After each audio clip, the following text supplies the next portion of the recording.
Hello everyone! Ang saya na naka-join ako dito sa Coastal Cleanup Drive sa MOA. Minsan lang ako magkaroon ng ganitong pagkakataon na makasali at maramdaman yung diwa ng pagkakaisa at malasakit sa ating kalikasan. Masaya at makahulugan ang karanasan kasama yung iba't ibang tao na may parehong layunin.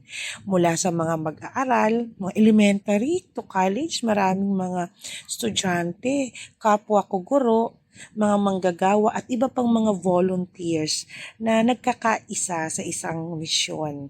Maliit man yung naitulong o yung hakbang na maaaring nagawa namin ng aking mga friends, pero alam ko na maaaring magkaroon ito ng malaking epekto sa kapaligiran. Kaya, ayan, kapag may mga ganitong activities, tara, join tayo. Very fulfilling ang feeling.